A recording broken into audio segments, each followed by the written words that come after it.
Welcome back to The Explainer. Today we're diving straight into the incredible hero's journey of a man who literally changed the course of global history. We're unpacking the life, the brilliant strategy, and the enduring legacy of Mahatma Gandhi, the architect of nonviolence. Okay, let's dive into this. How exactly does a shy, totally average student, a guy who was once literally too terrified to even speak up in a courtroom, end up defeating the mighty British Empire? I mean, it's an unbelievable transformation, right?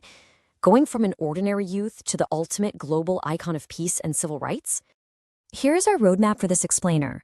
We're going to trace this monumental momentum through 5 key chapters: the making of a Mahatma, the South African crucible, leading India to freedom, the power of nonviolence, and finally, a global legacy of peace. So, kicking things off with Chapter 1, The Making of a Mahatma. Now, what's really interesting about this contrast is looking at these two entirely different identities. First, you have young Mohandas. He was a thoroughly average student, painfully shy, totally tongue-tied. Actually, when he first returned to India after studying law in London, he flat out failed to establish a law practice because he was psychologically unable to cross-examine a witness. He just froze up. Yet, contrasting that, you have the Mahatma, which translates to great soul, the fearless leader and the father of the Indian nation.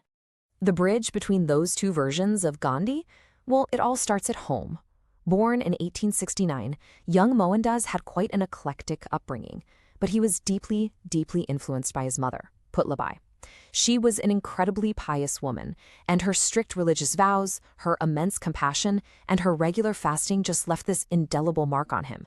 In fact, before he even left for London, she made him vow to maintain strict personal discipline. Her influence definitely planted the early seeds for that iron-willed self-control we see later on. Moving right along to Chapter 2, The South African Crucible.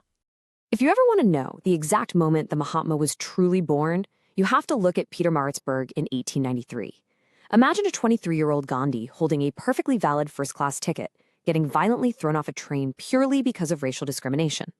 He sat there in the train station, shivering all night in the bitter cold, basically debating, do I flee back to India or do I stand my ground? Well, he chose to fight. This was the crucial spark. He completely ditched any complacency and chose to actively fight against systemic racial injustice, literally spending the next 21 years in South Africa doing exactly that. So the crucial point is, he didn't just protest, he invented an entirely new, practical toolkit for resistance. He called it Satyagraha, which translates to truth force. And here's the thing, it wasn't just about being peaceful. It was an active, fierce devotion to truth to defeat injustice. It was all about preserving the dignity of the oppressed while appealing directly to the conscience of the oppressor. A real game changer. That brings us to Chapter 3, Leading India to Freedom. When he finally returned to India in 1915, Gandhi rapidly escalated the momentum and the sheer scale of his campaigns for Swaraj, or self-rule.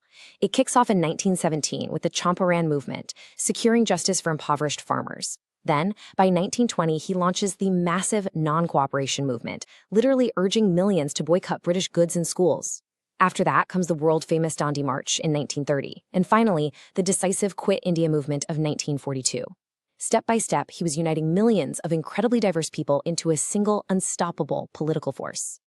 To really wrap your head around this scale of his dedication, just think about the number 390. That's 390 kilometers, or about 240 miles, that a 60-year-old Gandhi walked during the 1930 salt march. The British had slapped this incredibly harsh tax on salt, which is, a basic human necessity. So, what does Gandhi do? He walks all the way to the sea to make his own salt, peacefully defying British law. The sheer physical endurance and the massive symbolic weight of those 390 kilometers absolutely captured the attention of the entire globe. All this momentum culminated in 3 powerful words: do or die. Delivered in 1942 for the Quit India movement, this slogan demanded immediate independence. And to be clear, this was not a call to violence. Actually, it was a call to absolute, unwavering commitment. Even though he and thousands of others were thrown into prison, this definitive, rock-solid stance irrevocably accelerated the nation's path to freedom. Next up, Chapter 4, The Power of Nonviolence.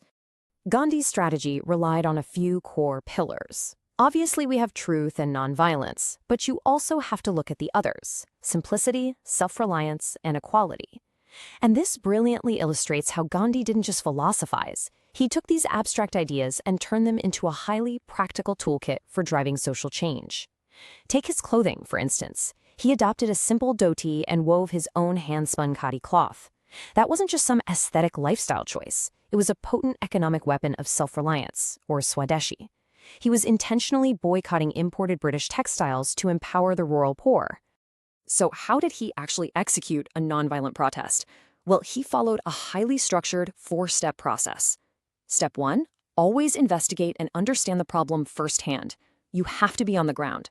Step 2, align your own life to be simple and self-reliant, leading by absolute example. Step 3, peacefully but firmly defy the unjust law. And then, crucially, step 4, willingly accept the consequences, whether that meant throwing you in prison or facing physical harm. It completely shifts the perspective, framing nonviolence not as passivity, but as an incredibly demanding weapon of the strong. And finally, Chapter 5, A Global Legacy of Peace. Let's move to the aftermath and see how this builds over time.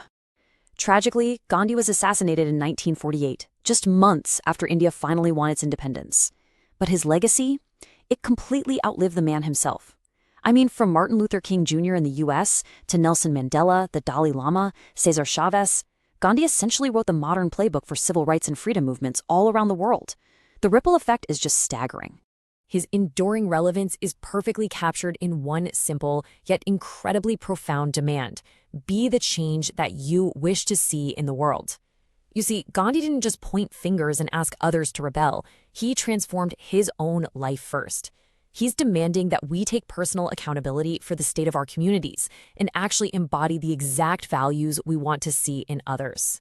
So, I want to leave you with a provocative question. What change will you be? It's a powerful thought to carry with you today. Thank you so much for tuning into this explainer. I really hope this journey through Gandhi's life has left you not just informed, but genuinely inspired to apply a little bit of his truth force to your own life. Catch you next time.